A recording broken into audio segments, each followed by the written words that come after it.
Genesis House and the Friends in Recovery podcast are proud to bring you Answering the Call, the First Responder podcast. Join your hosts, Mike the Podfather and Jersey Ed, as they address the real issues in health and wellness for first responders, from physical and mental health to relationships and work-life balance. We leave no stone unturned. Answering the Call, the First Responder podcast is available on Facebook, Podbean, iTunes, and YouTube, 24 hours a day, 7 days a week. Now, here are your friends in recovery answering the call. Welcome to another episode of Answering the Call, the First Responder podcast, sponsored by Genesis House and produced by Sweets Productions in Beverly, Mass. And now, here are your hosts, the Podfather, Mike Miles and Jersey Ed.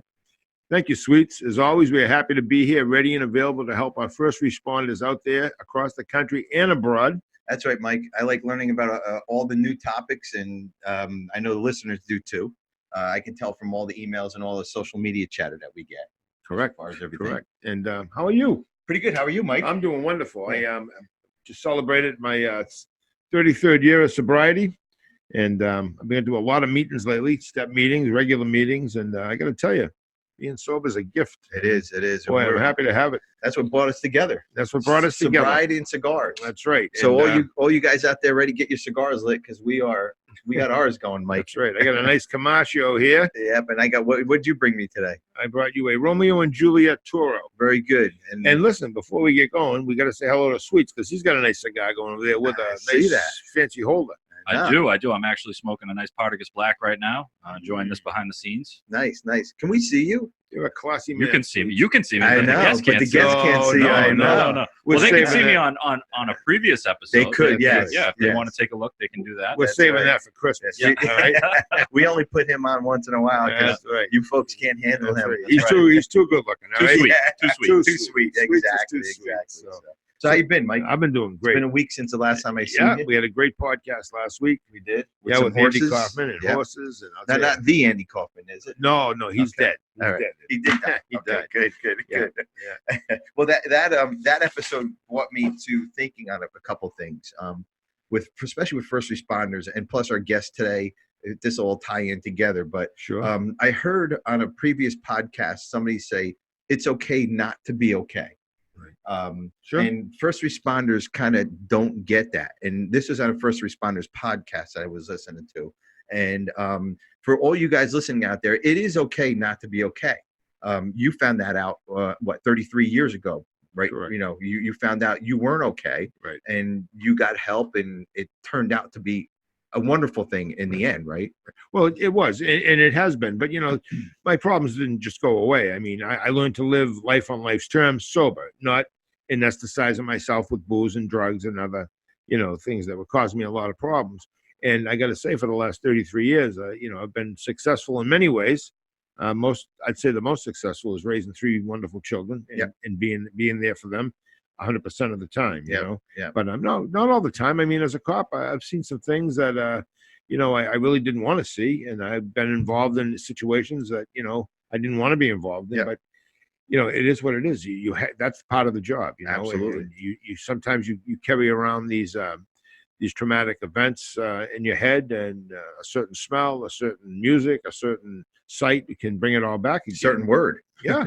And one thing I heard too in the past, I don't even know if it was a quote, but I write all these little things down. Health isn't just about what you eat. It's about how you're feeling and how you're thinking also. And just exactly what you said, you have, like we were talking it's okay not to be okay. Even in sobriety, sometimes we're not okay. We have to reach out for help. Right.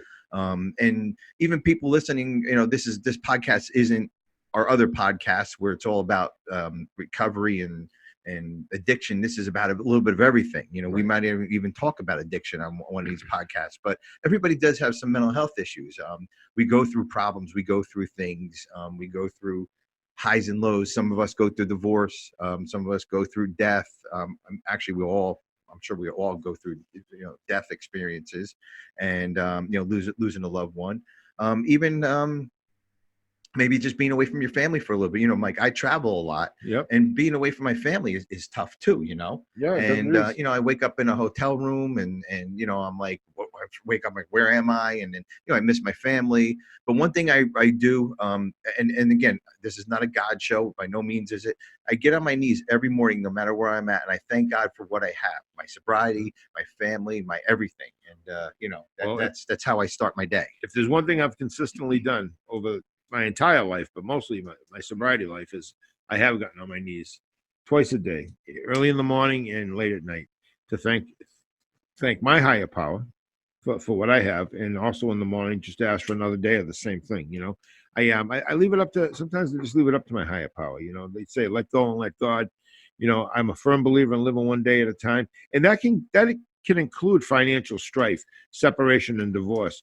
If you have children, teenage children, or even sick children, you might be going through your own stuff. I mean, I feel fortunate that I'm a clinical social worker. I sit with people with problems, and I feel fortunate that I can at least give them some guidance, some direction. But also, when I'm sitting with them, I get a lot of insight out of what they're saying, and sometimes I feel overly grateful for being, who I am. And that's, I'm not a therapist, but when you sit there in therapy talking to somebody, does that help you too? Like, like listening to them and saying, okay, yeah, I understand them, and maybe I went through that one time or another. Depends on what we're talking about. I had major anxiety 14 months into my sobriety, and it was really bad. I mean, I had to go see a psychiatrist, and I couldn't drive. I couldn't be in small places, confined places, and it was difficult. And I mean, I was a cop. I had to drive a cruiser, and I had a hard time driving.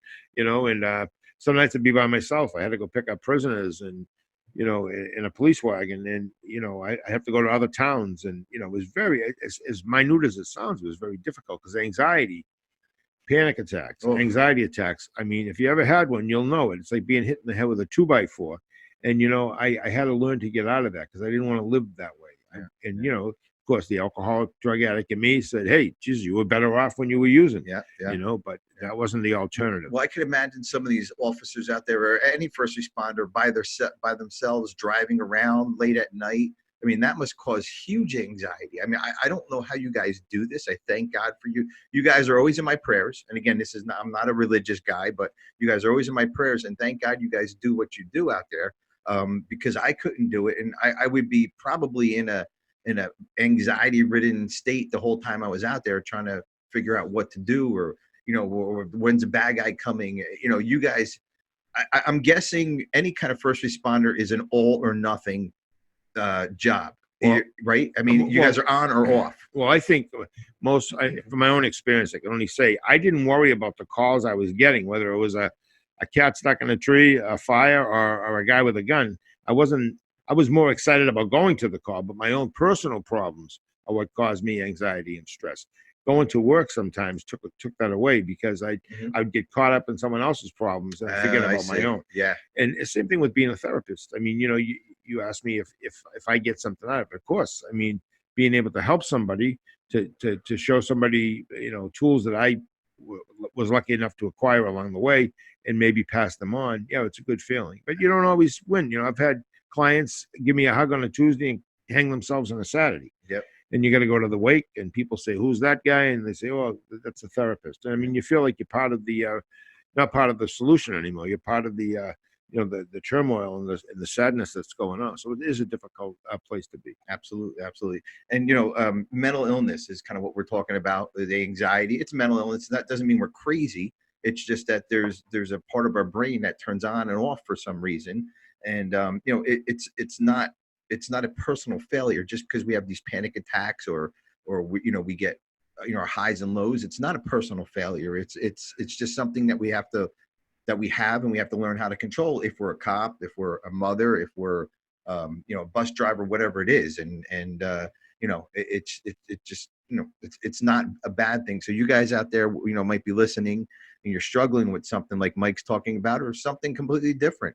Reach out for help. That's the best way to do it. Talk to somebody. I go to meetings all the time, AA meetings, and I hear people talking about maybe some of the same problems that I have, when I'm sitting there, and I feel better. I walk out of that meeting and I'm like, what the fuck was my problem again? And it's good just to hear somebody talk and know that you're not alone, that this problem doesn't exist for just, me. I'm not the only one out there holding on to this problem. And some of you guys are sitting in your cruisers or sitting in a fire truck or the ambulance thinking, this is only my problem. It's not, right? I mean, do you ever get that way too? Well, I think, there's no coincidence that suicide in professions, correctional officers are number one, cops are number two. Firemen aren't in that category, which is a good thing. And I don't know what that is. I think my own personal opinion is they're more accepted by society. They're looked at differently.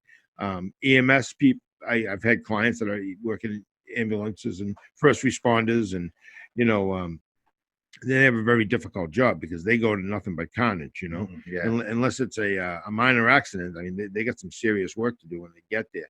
But again, it doesn't affect them as far as being a statistic where they are, their career is causing severe divorce and suicide. Mm-hmm. Correctional officers number one, cops number two. I It know. used to be cops were number one and correctional officers number two. So there's somewhere along the line in the last 10 years, everything switched over. These aren't my stats either, Eddie. These stats are from the Department of Justice, the FBI, behavioral section down in Quantico, Virginia. So these stats are all done by 3-year studies, and every 3 years they do a new study, and they interview correctional officers, cops, everybody along those line of work, and find out what's going on. And it's just a sad place to be, because a young kid getting into this profession, male or female, female are more prevalent now in corrections and policing than they were 20 years ago. Yeah. Well, the young kids are a little bit more resilient than the older ones. They get to train, they get to think about, maybe raising their families. But then once you get settled in and doing what you're doing, I think that's when it starts coming in. I remember I worked at a big box store years and years ago. I had 4 kids. I was getting divorced. And I remember getting anxiety attacks about just nothing. And, I think the younger we are, I think we're a little bit more resilient to that. And especially if you got a job like a first responder where, it's an adrenaline rush, I'm guessing. And you're out there looking for it. But once you get settled in and things start happening, it kind of gets life gets going. So we have a special guest today, right, guys? Yes, That's we right. do. We do. So this is Dr. Phillip Ballon. He's the primary therapist for the First Responder Recovery Program at Genesis House. And so I'm curious to hear what he has to say. So welcome, Phil. Hey, Phil, welcome. Hey, Phil. How you doing? I'm doing very well, thanks. You look like I know where you're at. I'm here. You are at Genesis House, near and dear to my heart. And the First Responders Program, too, near and dear to my heart. And Mike's, too. Dr. Phil, what is your professional history as a first responder? Maybe we can start out with that. I started with the NYPD back in the early 70s. I did 18 years with them. Retired on a line of duty injury. I came down to Florida. I did another 10 years as a state investigator with the state of Florida. And when I totally retired, I went to work as a substance abuse counselor in the Palm Beach County Jail, working in a program called the Drug Farm, which was a semi-military program for felons within the jail. It was a semi-military program. Worked for them for a while, and then I worked with juveniles in the Juvenile Detention Center in Palm Beach County, worked for a couple of private agencies, and taught in college for a while, criminal justice, and then was fortunate to get hired here at the Genesis House. And we are fortunate to have you, Phil. Our First Responders Program is one of the longest, a few of them out there, long-standing ones. Anyways, they're popping up all over the place. But you had a big shoes to fill before you. John Lackman was he ran the program for the last 12, 13 years, and then you came in and you're doing a great job filling shoes. As far as John goes, with some of the police officers and firefighters that sent down, I get nothing but good feedback from all the people who sent their police officers down. So, it's kind of thank you very much for what you're doing down there. Thank you very much for everything you did in the past. You're also, I believe, a Vietnam War vet, right? Yes, I am. I was with the 101st Airborne Division in Vietnam for 18 months. Wow. Okay. And Mike, well, you weren't in Vietnam, were you, Mike? No, when I joined the service in '72, the war was winding down, and no, I wasn't in Vietnam. So you're a Vietnam War vet. Yes. Okay.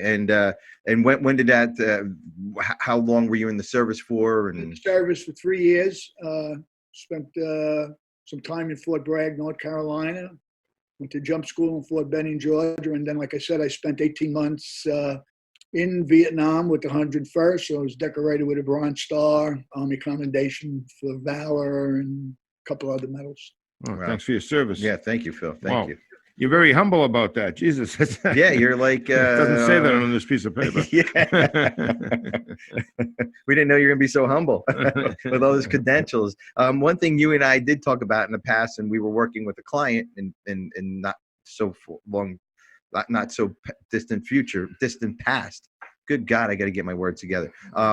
You're also you have your doctorate in Christian Yeah, I have a doctorate theology. Oh, we got to in freeze. Christian clinical counseling, and I have a master's degree in criminal justice. Wow. Okay. And, yeah, I just got the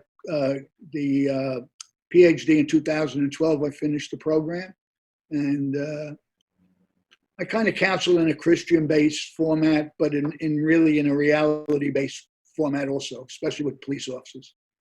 Oh, so you've done some work with police officers with the Christian counseling.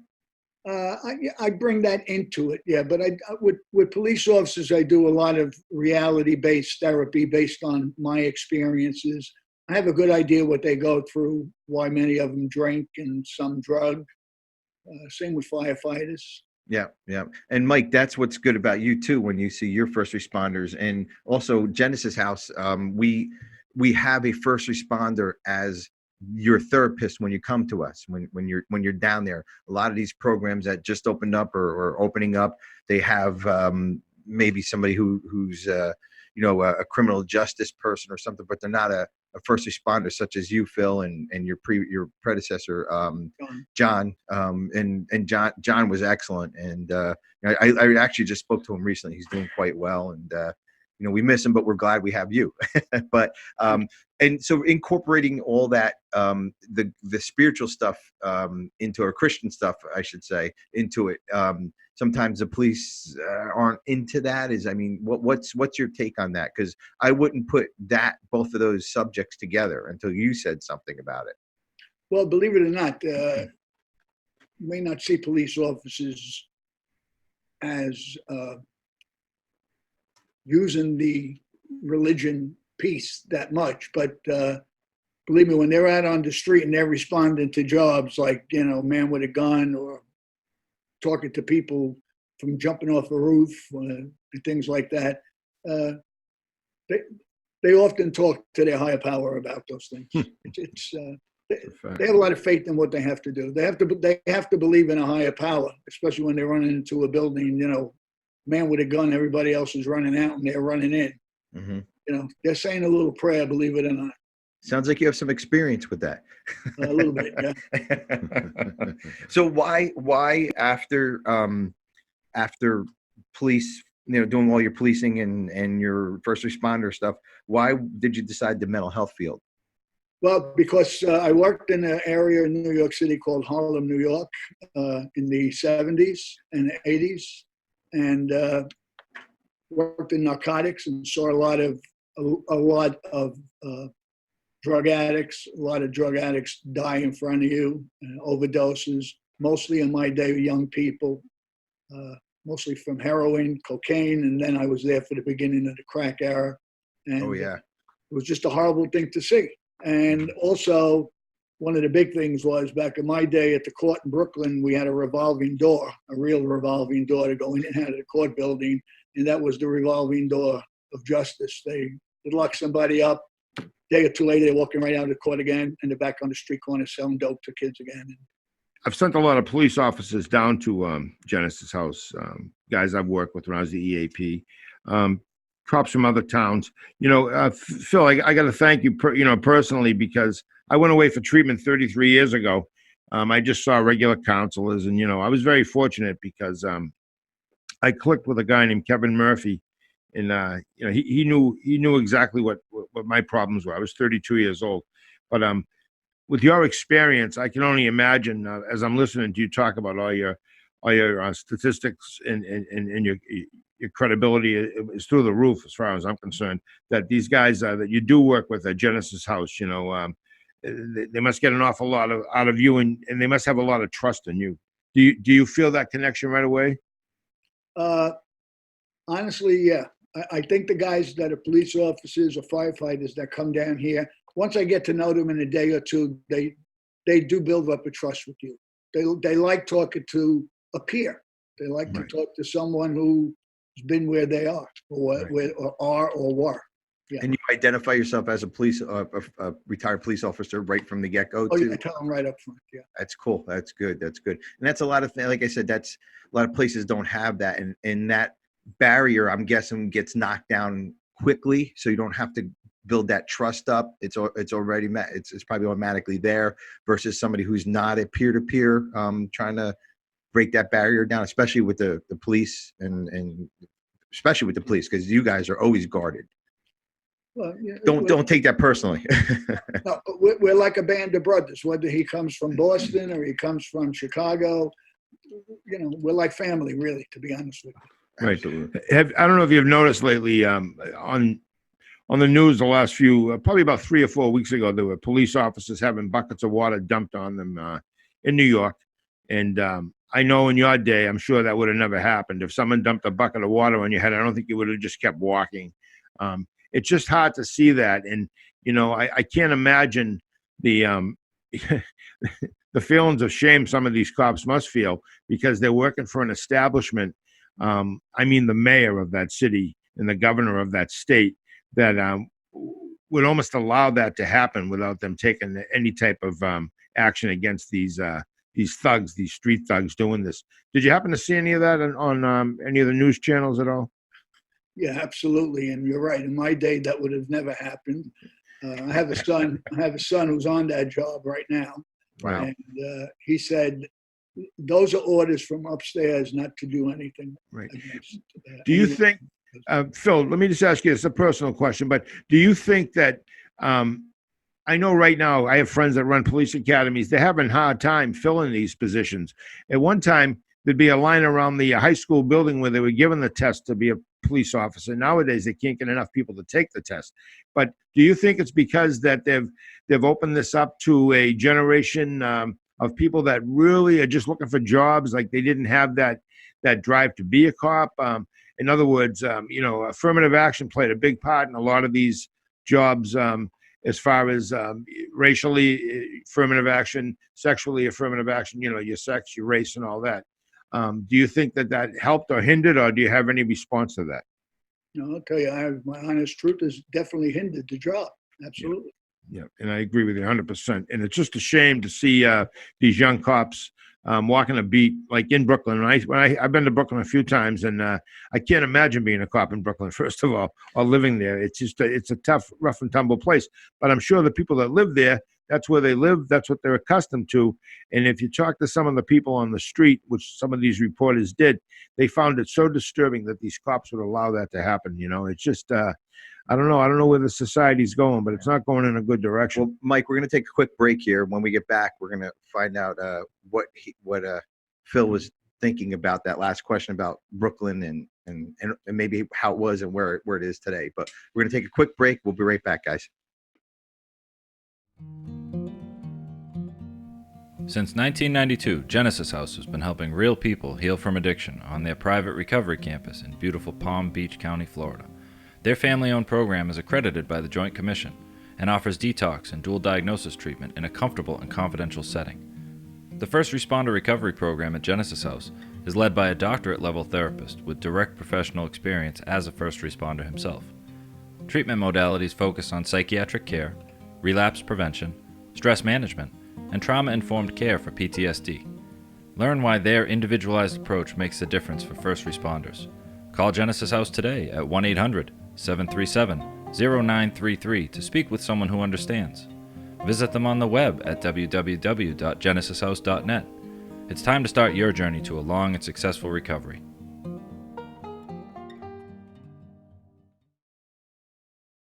Hey, everybody, welcome back. Friends in Recovery podcast, answering the call. We have the distinct pleasure to have Dr. Phil Ballon here today from Genesis House. Phil's got quite an extensive background. I'll tell you, it gives me goosebumps just reading some of the accolades and some of his accomplishments. Phil, tell us about Brooklyn. Tell us about being a cop in Brooklyn.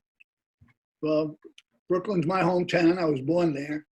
And I started working in Brooklyn right out of the police academy.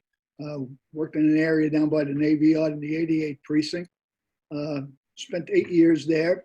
It was a good place to work. It was a lot of projects. It was a low-income area. A lot of crime.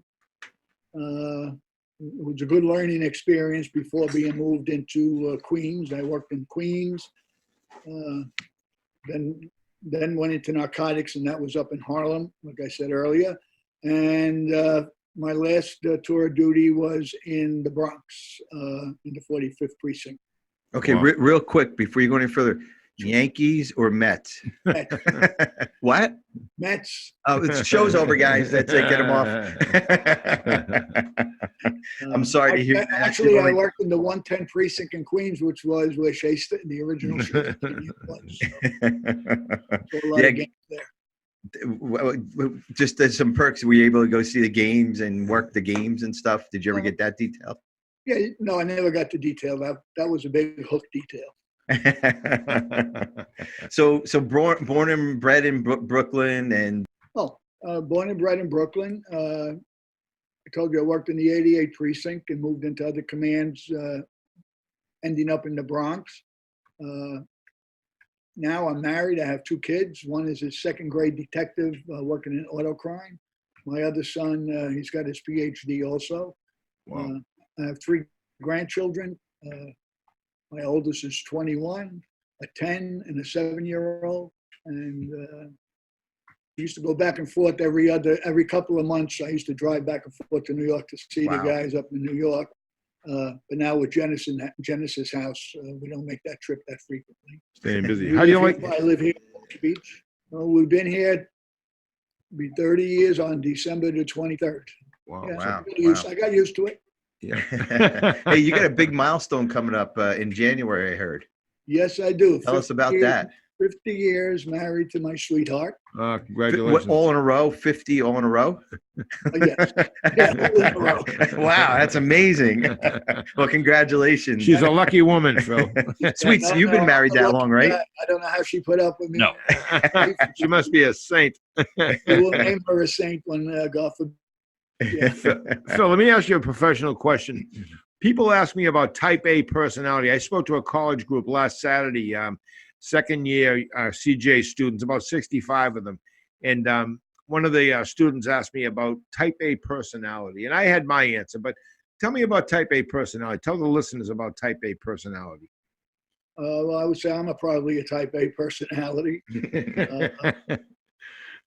No doubt about it. Huh? I said, no doubt about it. Yeah, well, I think police officers probably would be, the better police officers would probably be someone with a type A personality. Type A personality could probably adjust to any kind of situation rather quickly, make good decisions, not overreact, talk yourself out of a situation, then be violent in a situation. At least I think that would be the best type of personality to have. And I know that's always what I had to do. But on the same hand, don't let anybody take advantage of it. Mm-hmm. Yeah, well, I think that's a great, what a great response. And, I think there are times when you have to use your brain and not your brawn, even though you want to use your brawn, Yes, sir.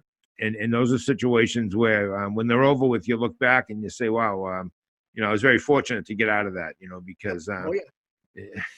And I imagine that would spill over into the counseling field also, what you do there, because some of these guys want to grab and say, just get it and understand it. Your life you're living is not a good life. Let's do something new and something good for you and your family, Absolutely. So I guess you could take that into the counseling field. And the biggest thing that concerns me right now with police officers, especially, and like you said, with correctional officers, is the suicide rate. That really is close to my heart now, because we're losing so many officers And I think part of it is a big part of it is the job. And I think a big part of it too is the administration within the job. I don't think they're given enough help on the job. And I don't think cops really ask for help because they're afraid of losing their job if they seek help.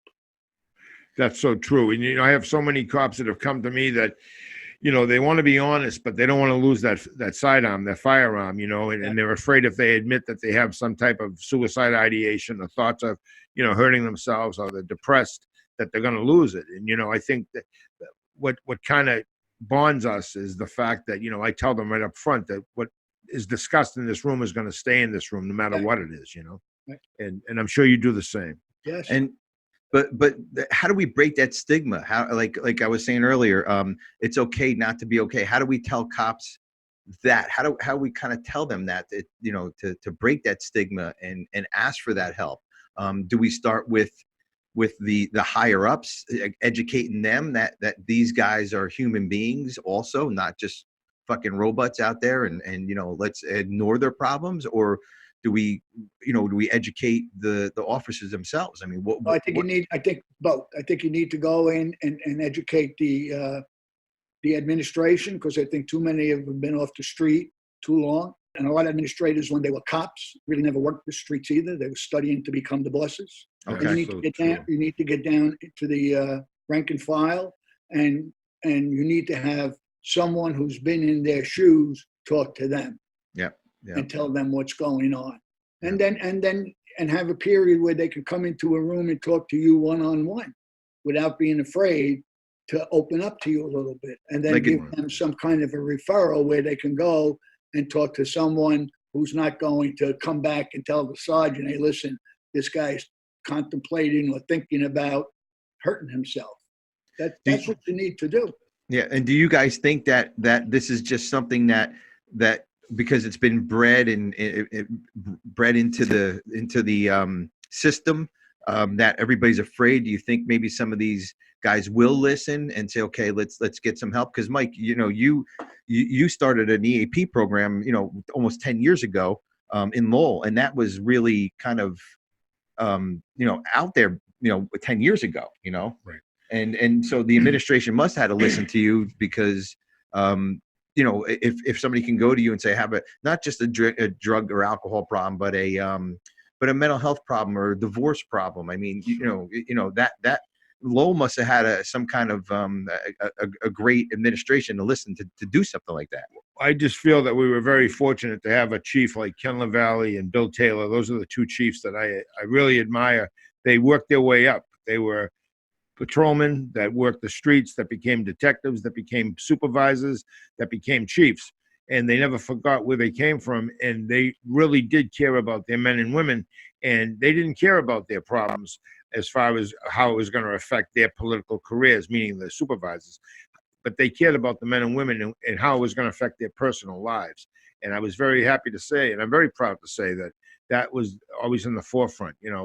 Help the cop no matter what the problem was. And, and I seen cops lose their jobs for, making dumb mistakes because they were given the right, the right ammunition and the right tools to work with, but they chose to keep doing it, banging the head off the wall and causing their own demise. And it was very sad, Nothing worse than a cop that loses a job as a cop. Yeah. And Phil, did you have any personal, we only have a couple minutes here, but did you have a personal struggle ever in the police department and police, the police field, where you did have to go to a supervisor or a higher up or administrator and say, I have this problem? Was that something you did that was common practice back then, or was that something you just held in? And No, I held it in. I had the fear. If I went to somebody and said something, I was going to lose my job, and I had family home, and I wasn't going to do that. I mean, I also had PTSD from the service from Vietnam, and I never even went to the VA for help because I was afraid if I went there,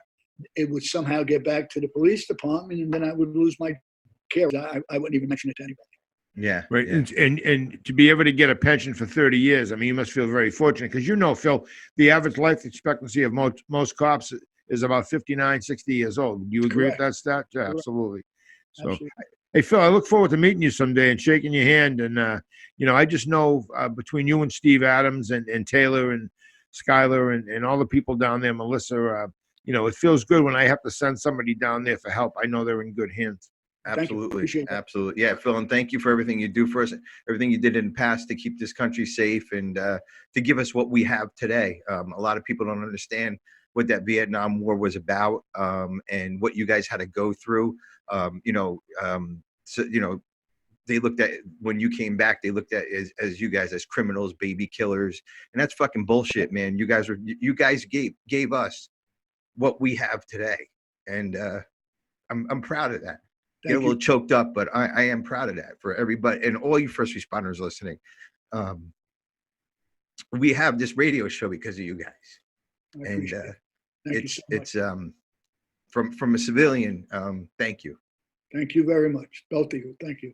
All right, Phil. Nice talking to you. Yeah. Eddie, it's really amazing that, and I understand you can get choked up because, you appreciate what we have in this world, and in society, these news medias, some of them, they're ruining this country because they hate this president. And whether you hate him or like him, he got elected by not by the popular vote, but that doesn't mean much because we don't go by the popular vote, and we never have since the day this country was, incorporated as a country, a free country. But you know what? When you have people like de Blasio, the mayor of that city, which is a disgrace, to have a mayor like that, excuse me, allowing people to dump water on cops' heads and basically handcuffing the cops if they can't do anything about it. It's just a disgrace because to me, the number one police force in the world is New York, NYPD. 100%. Yeah, it's a tough city to work in, tough people. It's a tough area of the country, and Phil lived it, and everything he was talking about between Vietnam and working in Brooklyn and Queens and the Bronx. I mean, can you imagine working in the Bronx? I mean, I hate going to Yankee games in the Bronx, and I drive in, park, and drive right out. I got a Yankee fan laughing over behind the scenes there. It's a tough, and this is all these years later, and the city's been cleaned up pretty well, but I couldn't imagine what it was like back then. Yeah. But Phil was pretty interesting, very humble. Just saying it like it is. I mean, all these cops that we have on here and all these guests that, even you, Mike, you guys just kind of say it like it is. And then next question, I'm sitting here thinking like, fuck, man, toot your horn, dude. I mean, let's, wear that as a badge of honor. And but you guys don't, because it's something that you guys enjoy doing, and you want the best for society. And I think a lot of people don't understand that, especially these guys dumping fucking water on cops' heads and, calling cops pieces of shit and, it's blocking whatever, that incident we had a couple months ago back in Philly. It's just insane what they do to these cops. So, but so thank you guys for everything. Well, we're here to help, and that's what we're about. Friends in Recovery podcast. We're very fortunate answering the call. We're very fortunate to be able to get our message out there, and hopefully people adhere to this program, listen to this program. And if you're out there, if you're sick and you're suffering, and you're sick and tired of being sick and tired, and you need help, and you're afraid you're going to lose your job, trust me, you have an alternative, and you can call Genesis House. You can call one of us. You can call Mike. You can call me anytime. 978-459-4884. That's Therapy Services in Chelmsford, Massachusetts. And I won't answer the phone right away, but I guarantee I'll get back to you very soon. 978-459-4884. And we're here for you. Absolutely. And, I heard some of those calls that you were on, Mike, and you take time to listen to these guys. You don't just talk and try to give them advice and how to do it and why to do it. You listen. Listening is so important. That's one thing I noticed about you. And throughout the years, I don't know if I think I said this on a show in the past, but I kind of learn that from you and listen to these people who call me and listen to their story, not just get to the point and say, okay, this is where you have to do, where you have to go. These people are calling us for a reason, and Sweets is nodding his head because he does the same thing. Right. I learned from him too. Right. I try to learn all the time, and when they call us, I don't care if it's about a suicide, if it's about drug and alcohol, if it's about divorce, if it's about eating habits, whatever it is, you guys take time to listen to them, and that's one thing that I got from you guys that I do on a regular basis and just listen. And it's so important that you guys call and talk to somebody, because it could be just a quick phone call making you feel so much better, and then your day's complete and you're done, and maybe that problem will go away. Do you see that, Sweet? I do. And I mean, I was, when I was listening to Dr. Barone talk about, his answer to, the disconnect between, the officers that are leading, the leaders, the captains, administration, that they become so disconnected from what's happening on the street that they probably have some expectations that their officers are able to handle it and stuff like that. True. And, your statement about it's okay to not be okay. I as a civilian, am just amazed at what kind of conditions these people will survive in, what they're putting themselves in and day out. So for me, I get these calls too, just like you do, Mike. And, these calls are coming from people, humans that are out there, and they're dealing with these just amazing situations, devastating situations. And, I feel like Dr. Barone said that, they just hold it in. And, it's hard not to see them as they should be stronger than us, or they should be more capable than us. But I try to put myself in that situation. Like, I get terrified over simple stuff. You know what I mean? Forget about pulling up to a scene and having to deal with all of the unknowns of having to deal with the, all the possible trauma that could come from that. I don't know if I could handle that. No, definitely not. And then I would need peers. I would need other officers that I could sit down and talk with and be like, this happened to me the other day. And I think that's the trick within the departments, is to have, just peer-led groups, Right. People that they can reach out to, like Mike, former officers who can talk about how they dealt with it. Yeah. I got a phone call today about 9:00 from a very good detective in Lowell, and I mean, a kid I look up to, and he's not a kid any longer. He's actually a big, strong kid, but he was going to do a drug, a drug warrant, and I know the man who owns the house, and he said, "Would you happen to have his phone number?" And I said, "Sure." And he talked about when we used to work together. He's like, I'm still calling you for advice, and this is a guy I really admire. But it was a good feeling knowing that here I am, 4.5 years retired, and a detective, a young kid I worked with when he first come on, would even have an inkling to call me and ask me. It really made me. It gave me some credibility, because once you're away from this job, you really are away. Once you leave, once you walk out that door your last time. I used to wonder why don't guys come back here and visit, but I know why today, because you're not part of it anymore. You are and you're not. It's just like it's time for the new regime to take over, and you just go away gracefully.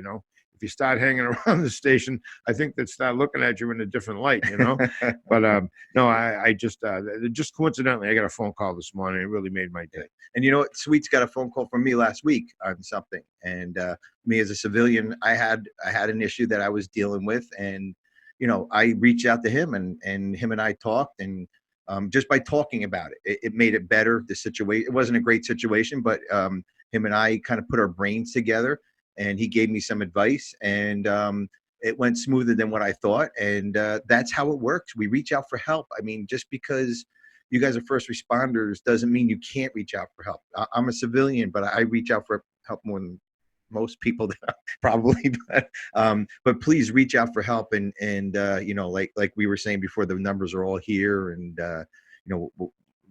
whatever you guys need. So, Mike, that was a good show. Yeah, that was a great show. And, I'm glad we were able to do it, and I look forward to our next show. I'm always looking forward to the next show. Sit next to you. Yeah, and Sweet wrote a book, and we got to talk about his book hopefully in the next show. Yeah, absolutely. Because this guy's not only is he extraordinaire with technology and stuff, but I was looking through his book, and it's a well-written book. Yeah, but a couple weeks ago we did have a show with Sweet, him and I, when you weren't here. I was very grateful to be on. Yes, you were. Yeah, thank you. And I was wondering how two civilians would talk about first responders, but you can see the results if you go back a couple of shows. And I think him and I did well. So super. Well, hey, listen, join us for future episodes by subscribing, and help us spread the word by sharing across social media.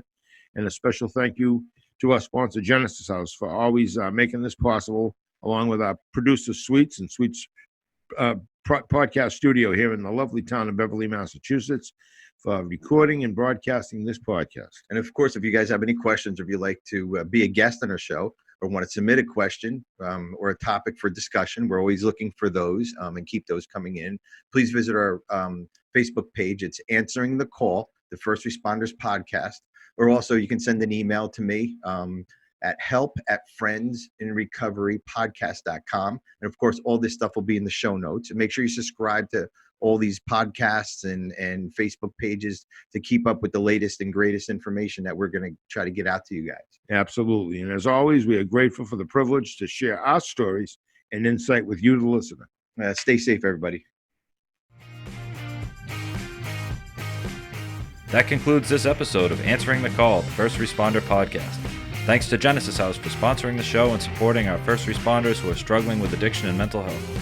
Follow us on Facebook for past shows and updates. If you are interested in becoming a guest on the show, email us at help@friendsinrecoverypodcast.com.